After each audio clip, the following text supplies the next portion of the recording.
Oh my god! Hi, Mikey! I'm gonna want to know what you two are talking about.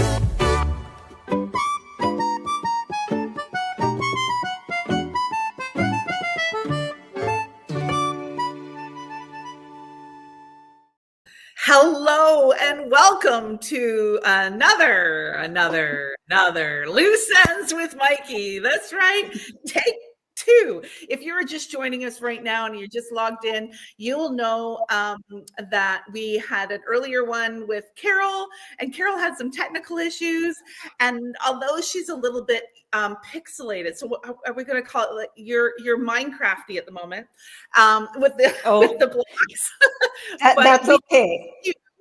And that is an amazing thing because we want to see you and enjoy what you're going to have to bring us today for our loose ends. So welcome, Carol. And we are so excited that you are here. And we are so sorry about the technical issues that you were experiencing. And we hope that you're not flustered because we're all good here, right, everybody? Yeah, I'm good. No, if it's going to happen to anyone, it's going to be me. I had to get my daughter over quick. So, but I'm sorry, I like you, Mikey. I don't have the long flowing hair and I am not 20. I know. So disappointed. And you don't have a mustache or a beard. No. Or like a lumberjack outfit. So I think we're good. Yeah. Oh, no, I have Minnesota plaid. I have a lot of flannel. Oh, fun. There we go. So for those of you who are logging in, because I'm not sure if Mikey's going to put the other on YouTube, it's probably not going to be there. So Carol is joining us from Minnesota. We established that she's kind of close to the Wisconsin border. But you're from a very small community of 300 and you're just as lovely and happy to be here. And we're so happy to speak with you today. So welcome, Carol. I'm going to poof so that we have some time with you and you don't have to look at my mug. Yeah. Oh, okay. So like Carol, she's a pretty girl. So yeah. She is. Okay, now she's gone. So so we established that you're from the United States, you're from the northern region up in Minnesota. Is that right? Yes. Yes. Mattawa, Minnesota. Mattawa. So I think I remember that. I think I told you in the last hiccup is that I used to be a transport driver and I end up there through there and then have to circle back to Ontario. And you know what I would carry coming back from your region? Is those craft dinner dry packs that people throw in the microwave with water. Oh, well, there you go. Yeah. So anyway, so they apparently make that up in your region up there. So anyway, so okay, so you're a crocheter, you're in the north. So tell me about what's in Carol's life. What's in my life? I'm a retired teacher. I live on a beef farm and I have been crocheting for close to 46, 47 years. Mm-hmm. So, and I also belong to, I teach crochet. I volunteer at the Carleton Wellness Center and teach crochet. And I've been doing that since the year before COVID because we had to take COVID off as everyone did. Yes. So now, that's what I'm up. So who are you teaching then? How it started was we just advertised, and if you wanted to learn to crochet, come on in. And so it was from kids all the way to adults. And then last year, I was doing, I think my first one was going to be a gnome or something. So we got a lot of people and then found out that a lot of them knew how to crochet. They just wanted to come in for the gnome and they stayed, you know, and as I was teaching other things like different ornaments and stuff, they would just sit there and do their projects. And it was so great. So when we started up again this year, because it runs October through April, we take the warm months off because, well, you know how precious those nice evenings are. Then now it's more of a just getting together and new ones will walk in. It is advertised, you know, for new crocheters too. But now there's just been a bunch of us and I've learned so much from them. It's just been great. They're very talented and they can crochet circles around me. Yeah. You know, that's the thing about all the events that we host is that it's really not about learning much. It's about the connection of the crocheters when they're together and they automatically are learning naturally between each other without actually having structure. Right. And I think it's that's so nice because someone across from me, I said, are you having troubles? And she goes, I can't remember how to do the magic circle. And I said, well, I'll be right there. Before I could even get up, the woman next to her was helping her. So we have women there that knit and crochet and even one that does beading. So it's just been wonderful. Yeah. That's the thing, is that when I'm on the cruise ship or the events, I always say your best teacher in the room is not me in the front, it's your neighbor. And it really is, because you can just lean over and just watching somebody crochet slightly different. It's like, you don't even have to exchange words. You're just seeing the motion. It's like, okay. And it creates that curiosity of something. And it's so fun because some people are into Afghans, some are into sweaters, beautiful cardigan sweaters. Some are doing that. Is it Tunisian with the Afghan hook? That's what it was called when I done it, but just amazing work. Yeah. Yep. We had one lady that even made her daughter her wedding dress. Oh my God. She can't sit with me. I know. Well, she brought in her daughter and her granddaughter to learn crochet, but yes, right? It was it's great. One of the things, Carol, that we joke about in our class, in our group, is that we don't allow kids in our circle, and it's only because the women really want to talk as women, as adults, and we can never film in my room because what we discussed there sometimes goes over the line and then a couple more lines over. And I think sometimes, especially in those kind of events, I think women just need to get out of the house, get away from their spouses, their kids, and just be themselves within the 2 to 3 hours. It's important, I think, mentally. Yeah, absolutely. We have some young mothers there, and that's their night out. The kids are at home. I was teaching so some kids, so Karen forced me to teach for these kids, and it was like, oh, and she goes, well, we're best friends, so you should do it. And I'm like, anyway, so I was oh, please. Yeah, okay, you can go now. So anyway, so I said you need to do the slip knot, like leapfrog. And anyway, so I'm showing how to do leapfrog. Does anybody know how to play leapfrog? And this kid, honest to God, Carol, says to me, my parents play leapfrog, but it's on the weekends. And I said, I mean the other game of leapfrog. And completely caught me off guard. And I'm standing there looking at the chalkboard. I'm like, what do I do? What do I do? Because this kid's like 10 years old. 12, but I was mortified. And you loved it. Look, you just told everyone about it. It was an experience. Yeah. So it looks like you got some people from the wellness center there, Breakthrough for Life there, Carol, on the chat. Just, good. Good. Oh, yeah. Yeah, I got to pay them. I got to bring money in next Tuesday. That's great. So I find for myself, I find it's really difficult to teach kids because my humor and my sly slang, it's just so easy out of my mouth. It's like I got a slutty mouth and it just happens to come out with the stitches. Well, when I was a teacher, I taught like first grade, so I can work with kids. Yeah, I think that's a skill on its own. I have the patience. I just don't have the mouth to be able to sit there because I'm just so natural at that, because I'm literally teaching as if my mom was sitting beside me and my mom would have that innuendo. And somebody says to me once, your mother would be so disappointed, dude. I'm like, I don't think you'd be able to tell the two of us apart from each other. Yeah. So what is your group? So you said you had a lot of people show up. What has been the best thing so you developed the group on your own, is that right? No, a friend of mine who actually is a coordinator there at the volunteer center knew I crocheted, and she asked if I'd be interested to teach crochet. I'd been retired for a couple years. So Jill called me and I said, sure, I'll do it. And then did it for a year, COVID, of course, and then came back. So, I mean, it just happened that she knew I crocheted and I said yes. So I sometimes in my group, Carol, and you can reflect on this, is that sometimes I just sit there quietly and I just listen to the conversation and the women laughing and sharing stories. And, some of these people would have never met each other if it wasn't for this group. Do you ever sit back and say, look what's been created? Yes. And the different ages, the different skills. I mean, we've been through health problems.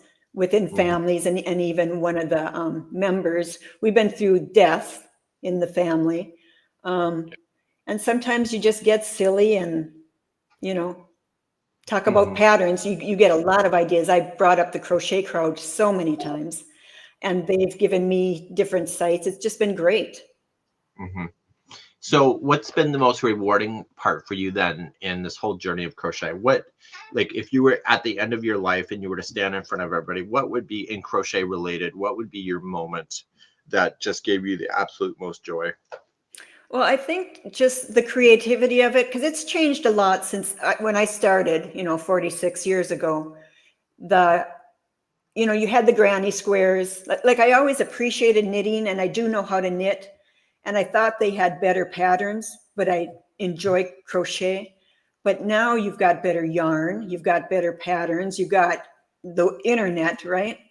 But I think it's the creativity, it's passing it along for other people. It's I just like doing it. I find it's kind of meditative. You can kind of lose yourself, especially in an easier pattern. You feel like you're accomplishing something, like in the middle of winter in Minnesota. You may had sat for a few hours, but hey, you made something, right? So it's that. And my mother-in-law crocheted.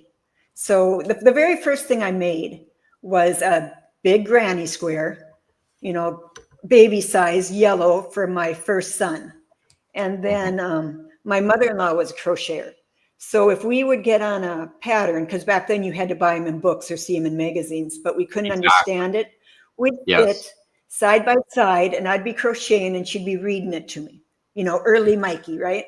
So, or I would do, or the opposite. And so it was a connection between us.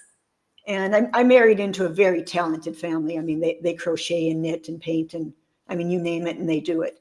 But it was just something that brought her and I closer together too.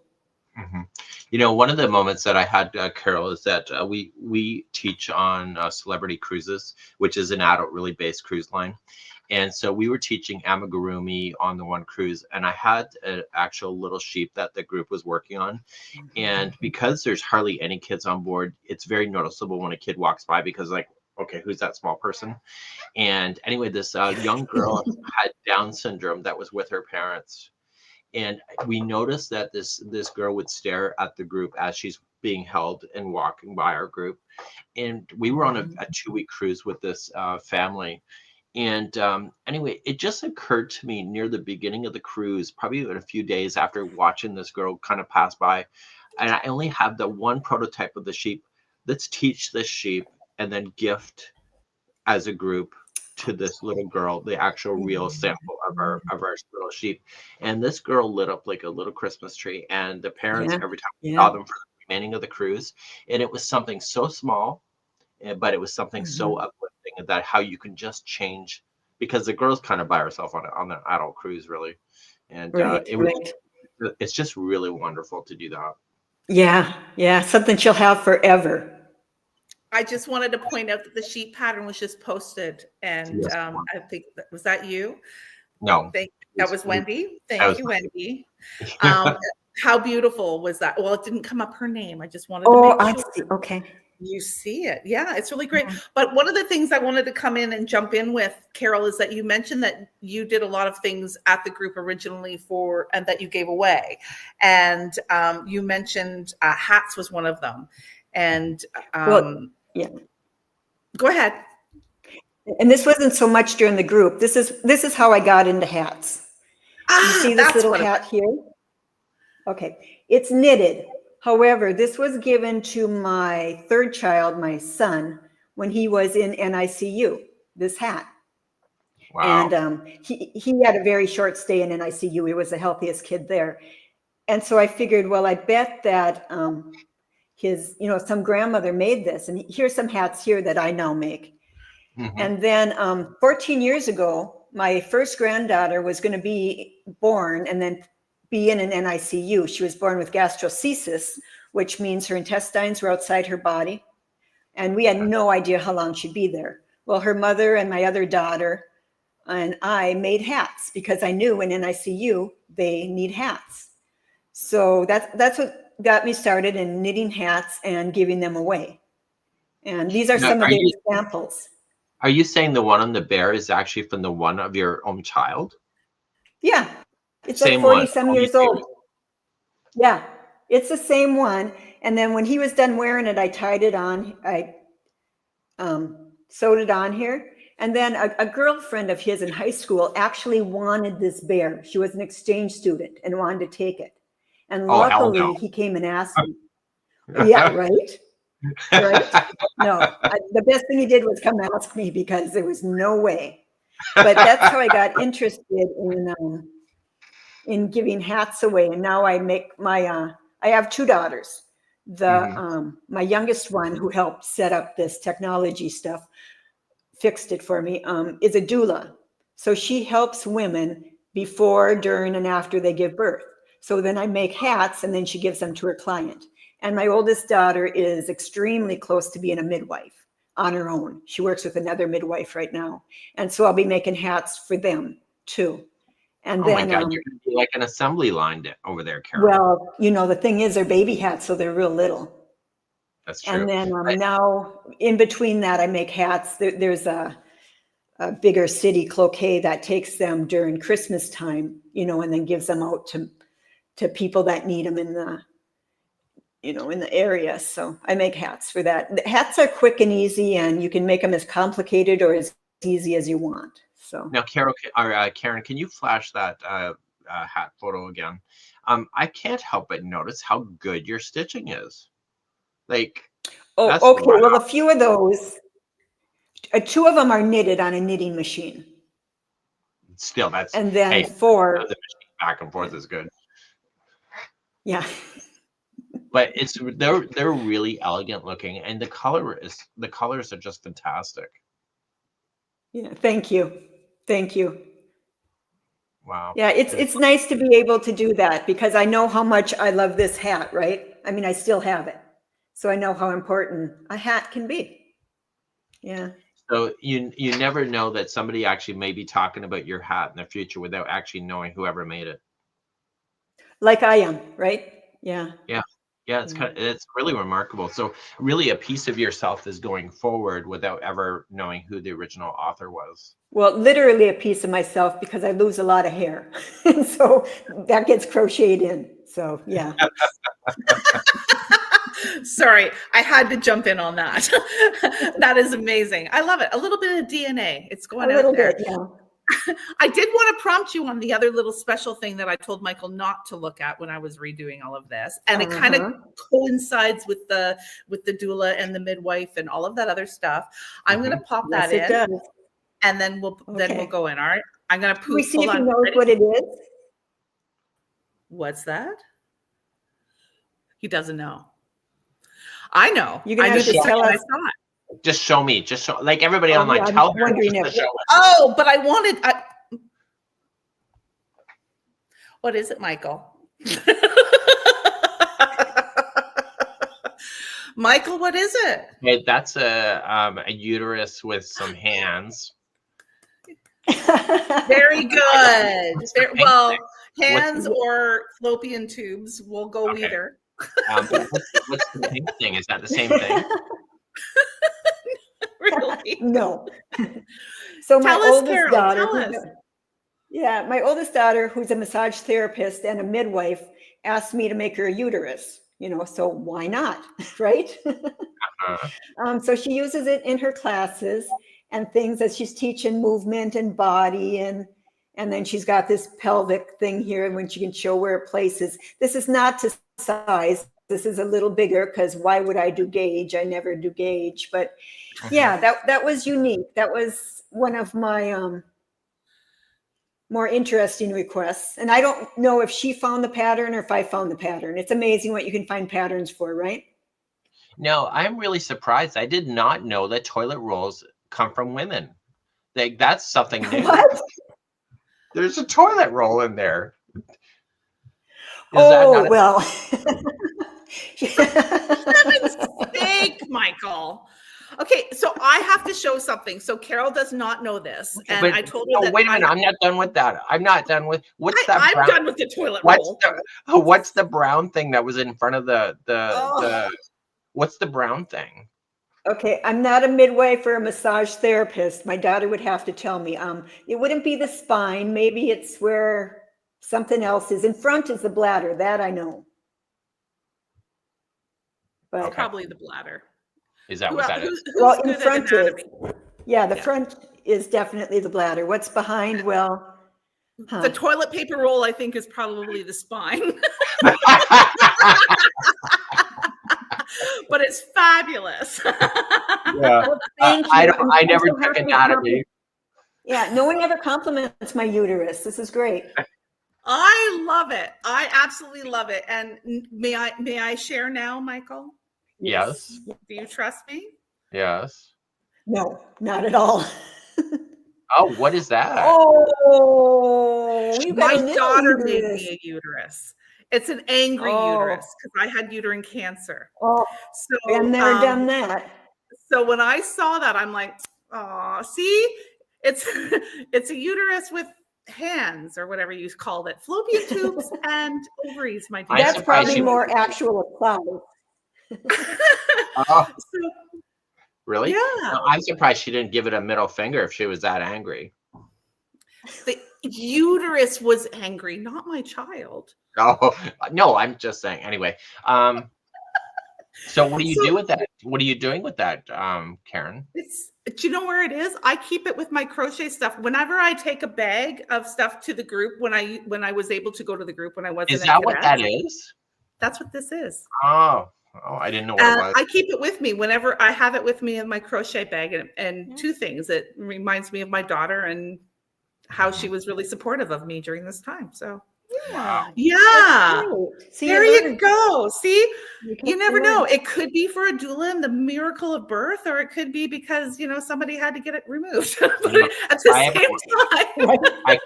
I could not see the drama if I ever wrote a pattern for something like that. I think people have a bird. Well, do you know what? It would be the same as if I did one from your prostate. Like really, we don't really need that. So, I don't. Somebody has created it. It is a lovely thing. It can be used in different ways, like Carol has done, and I cherish this, obviously. But it's all good. And somebody's asking me right now if I'm well. I am. Yes, pink. Yep. I am well now. For those of you who do follow Michael on Facebook, you'll know that he was with me during my last surgery a while back, but that was what it was for. So yeah, she made this for me when I was diagnosed. That's really nice. Uterus. I know. Now I don't have a uterus, so you can carry one. It's gone. It served its purpose. It's out. So yeah. So do you, Carol? Do you get a request to make those as a teaching tool? Well, that's what it was for my oldest daughter. She wanted it as a teaching tool. Because that makes sense. Like that's actually a really nice. It's a really nice gesture, really. Yeah, I think it's phenomenal, and I knew that you did that, Carol, for her. I didn't realize you were going to send that photo, but it made me smile too, thinking of this. So thank you for that. See, crochet is fantastic. Look at it; it brings out emotion and different things for everyone.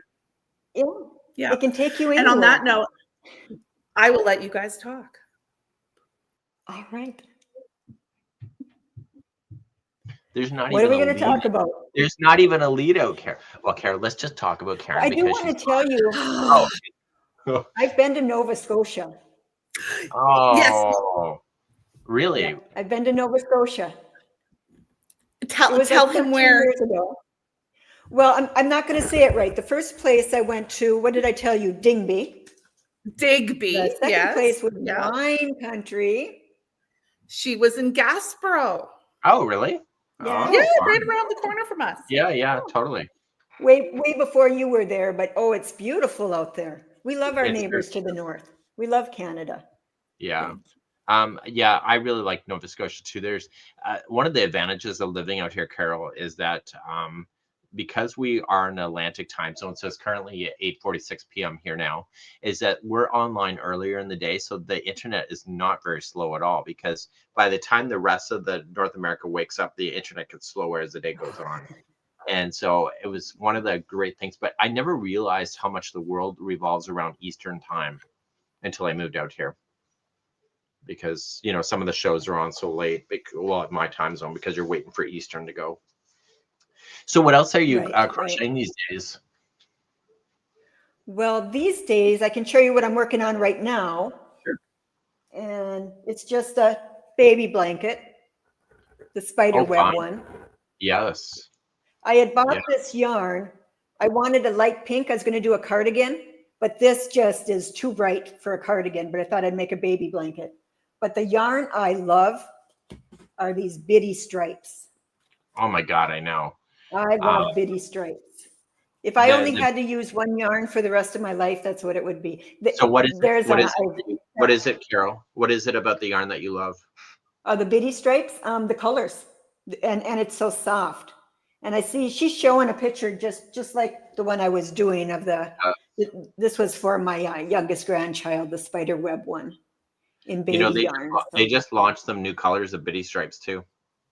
Oh, they're so pretty. I think I'll do a cardigan in that. Mm-hmm.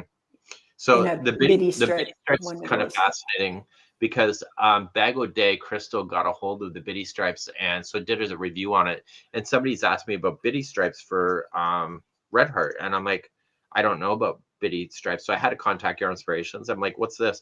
And they said it's a prototype yarn that went to Walmart Canada for a testing trial to see if the consumers would love it, and the consumers basically wiped it off the shelves.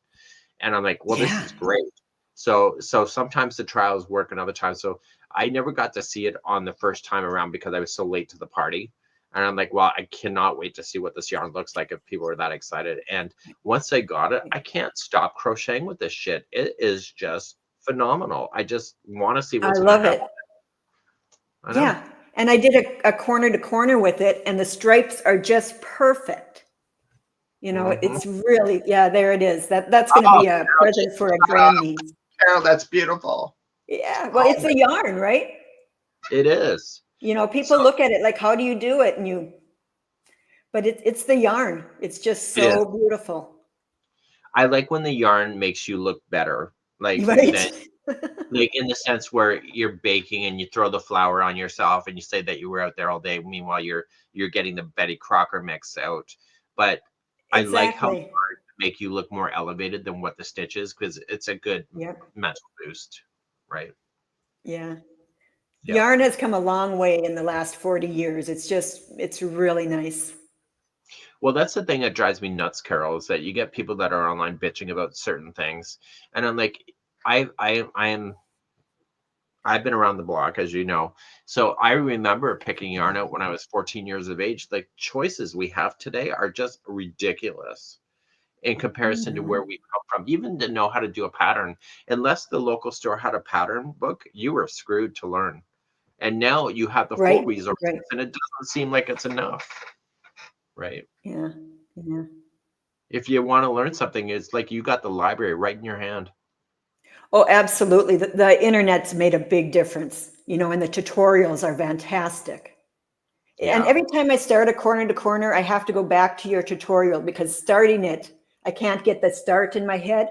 But once it gets going, it really is. It's a nice one to bring to the group too, because I don't have to think too much, if you get interrupted or asked to do something. So that was a really nice one to work on. The local group always jokes that you never bring something that you're actually really going to work on because you're going to get home and rip it out. And I have been stupid and taken knitting there a few times, and I don't know why I do that to myself. It's like ridiculous because I end up picking it up and I quit. Right. Yeah, you just want something you can relax and do. So what kind of, if you were to suggest to Yarn Inspirations in bitty stripes, what colors would you like to see that's not currently around, do you know?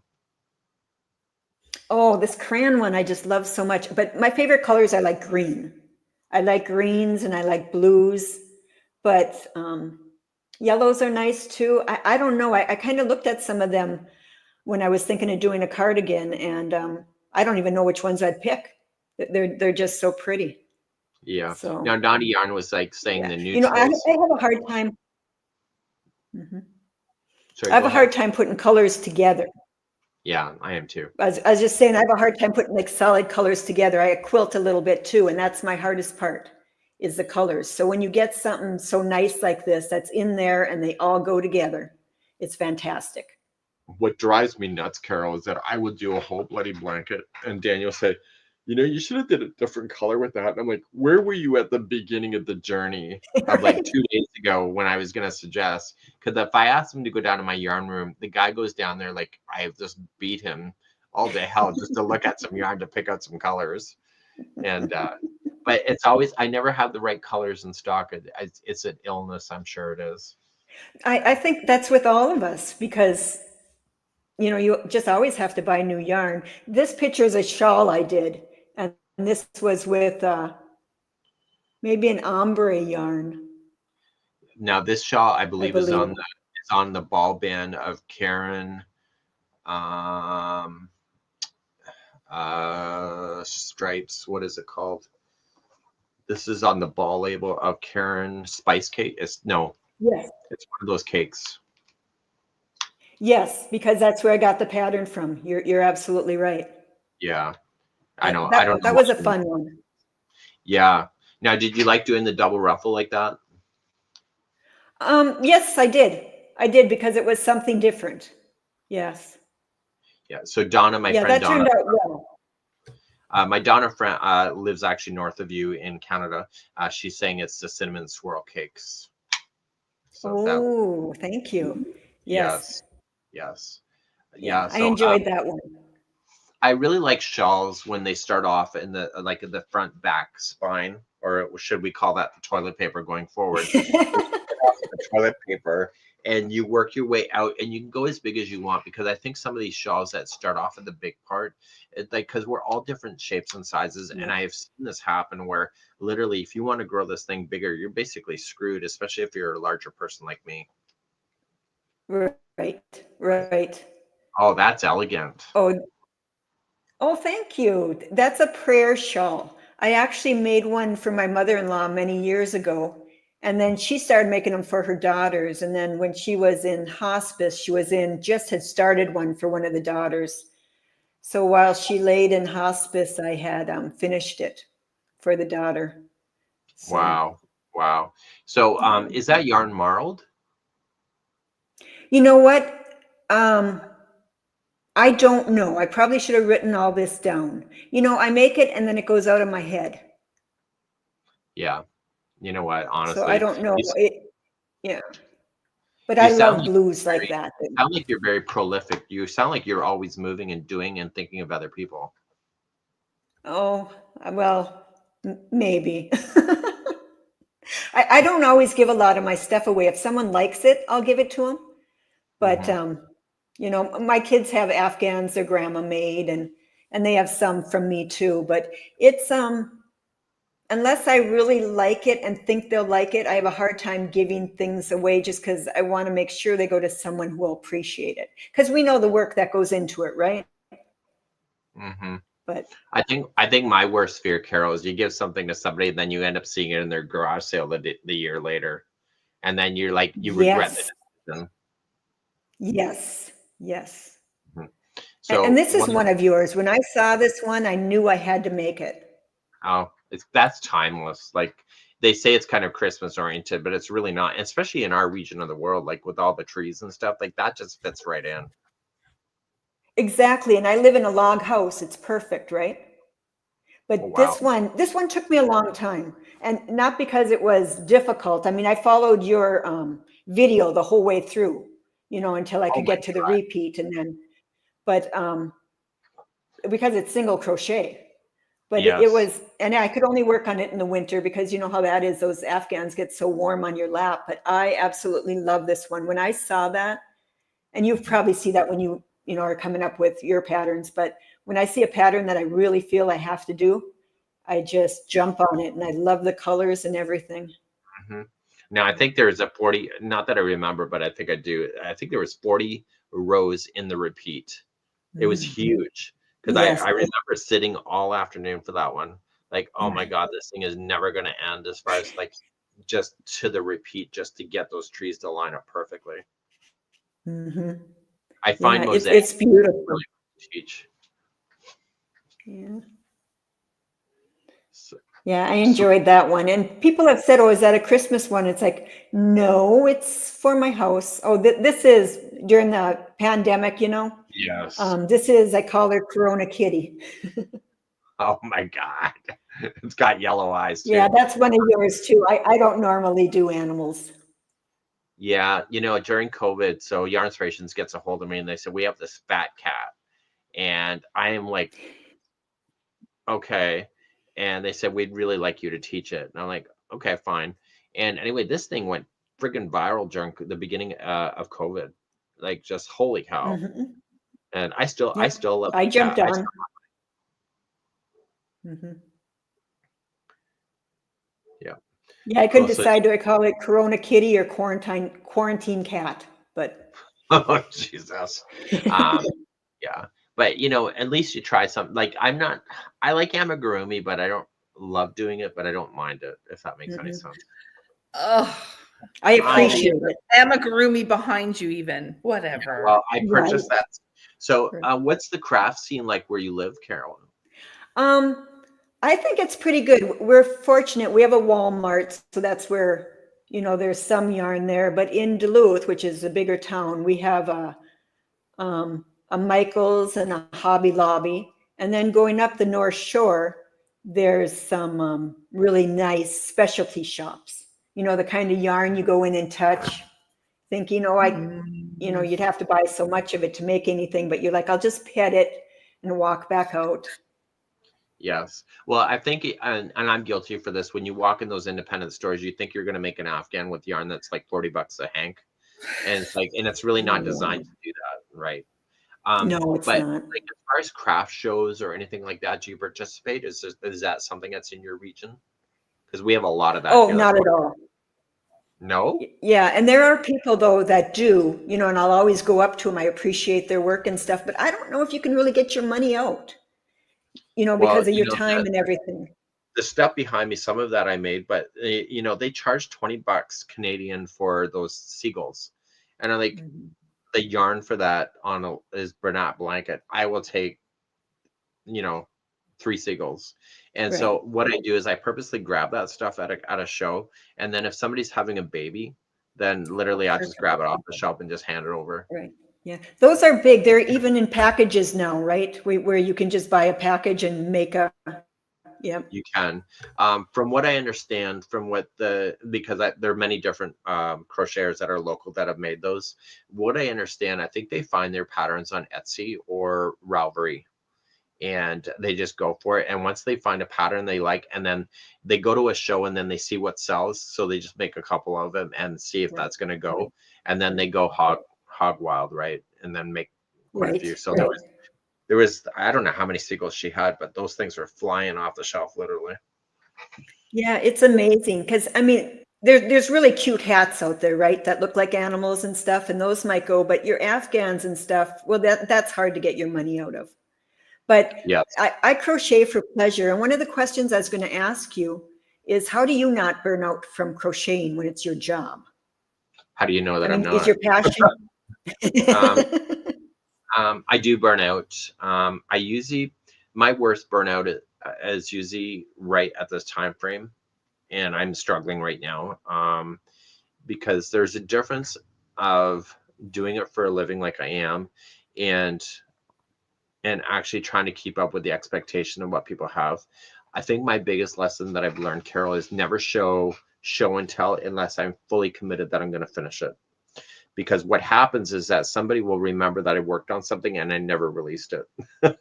And like, where's the pattern for that thing? And then they'll share me the photo. Where is this? And it was my own fault. And so my neighbor Karen that you're talking to, she's a bi-craftual person. She's into everything under the sun.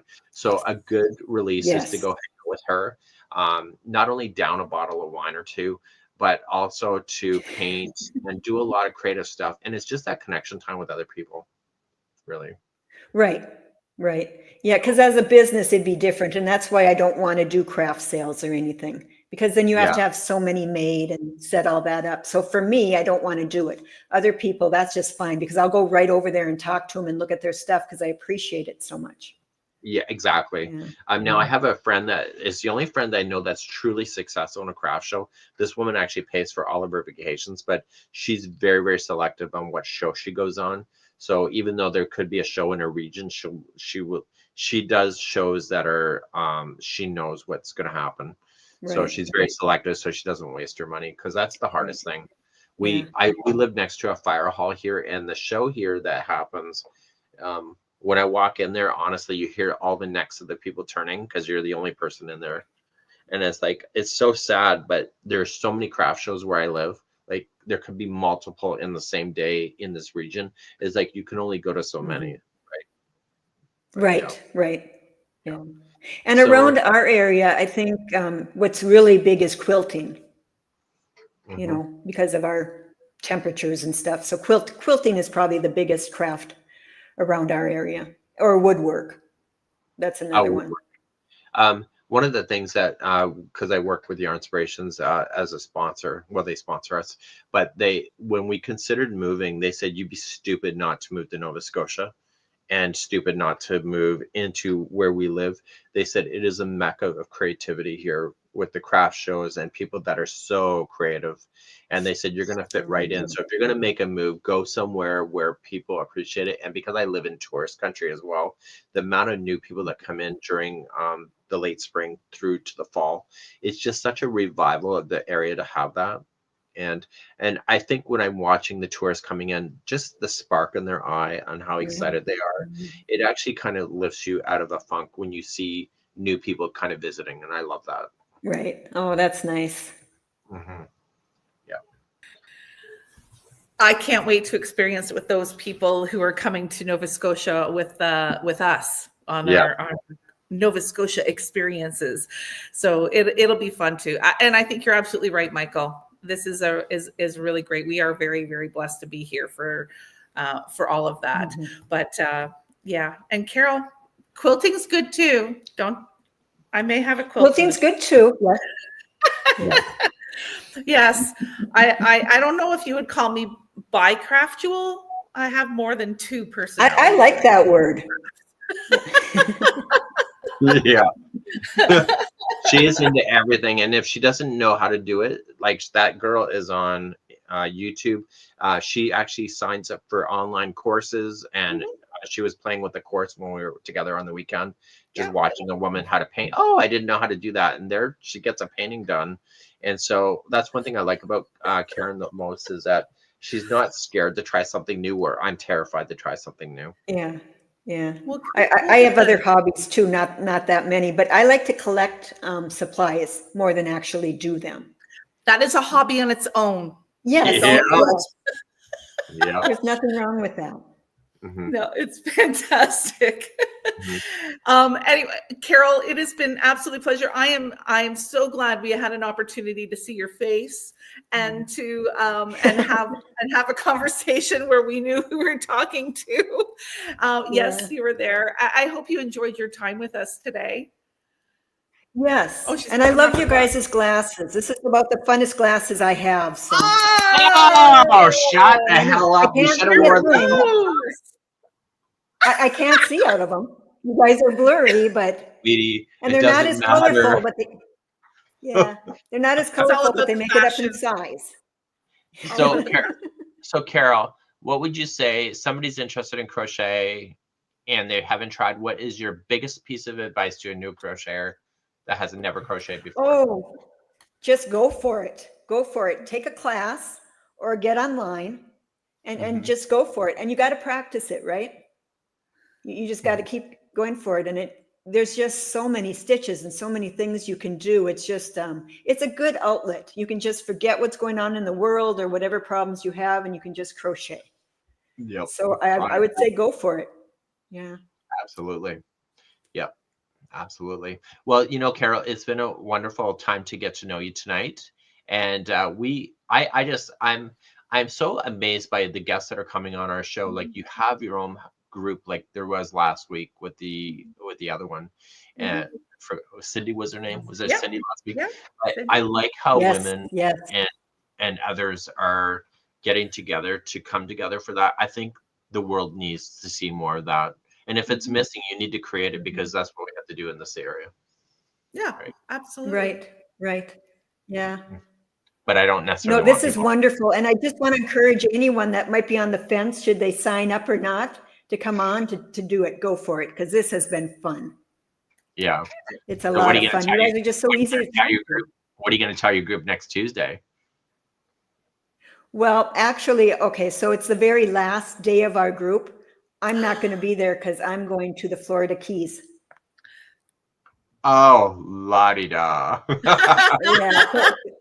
So they can sit there and talk about me. That's fine. It's Yes, okay. Carol joined us tonight as she's packing up to leave. I said, "Did you want to join us before you go away?" And she's like, "Okay." Okay. So Yeah. here she is. Well, the Florida Keys are like, I agree with Nessa there. The Florida Keys are, I've only been to one area down there, but it was beautiful in the time that I was there. Yeah, We that's actually, what I hear. Carol, we had to do a scavenger hunt, and I don't like games. So we had to do the scavenger hunt, and I don't like games. So they gave us a golf cart to do the scavenger hunt. And this first art store I saw, I was like, screw this shit. We got the golf cart for 3 hours and we went shopping. And when we checked out, and we had no answers. And the guy says, I have never seen a scorecard this pathetic ever. And I'm like, you scored. I did score. I had a better time, I think. I'm not good with games. I'm slowly working on them. Yeah, I know. Yeah. Yeah. Well, enjoy your time in the Keys, Carol. And it was an absolute pleasure. Keep creating, making all those memories, those hats. I keep thinking of those hats that you were making for the babies in the NICUs. And, bravo, Zulu. That's my naval to you. My naval terminology, I guess. Sorry, it just kind of slips out. But stop that, Michael. So thank you for doing all of that for them, because you know how special it is, and that's great. Keep passing it on, and have a great time when you return from the Keys and Thank join you your both for what you do. What's that? I'm sorry. Yeah. Well, I just want to say there's a delay. That's why I'm talking over you guys, but just thank you both for what you do. It's wonderful. Yeah, it's a privilege, honestly, that you welcome me and share your life. And it truly is. I don't take that for granted.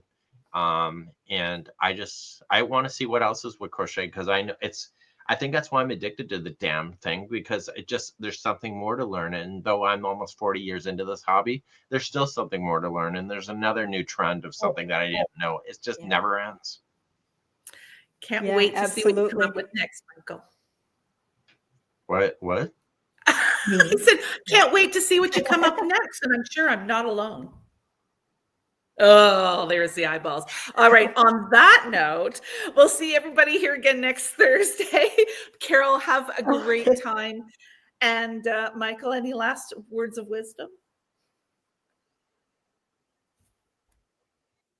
And we left him. Sorry, I'll bring him back. The worst thing I ever did was made her an administrator of this chat. Keep inspiring, Carol. Thank you. You're making a difference, even if people never see you with those hats. And just because somebody will talk about your hat one day, and you may be long gone, and your hat was on. And I just think that's the most coolest thing ever. So keep inspiring others. Well, thank you. Thank you very much. And keep creating. And that's it for tonight. Thanks, everyone. Right. We'll see you again next Thursday. Carol, again, thank you so much. Have a great night, everyone. Thank you, Karen. You're wonderful. Michael. Bye. I see you. Yeah, I did. Bye, everyone. Bye.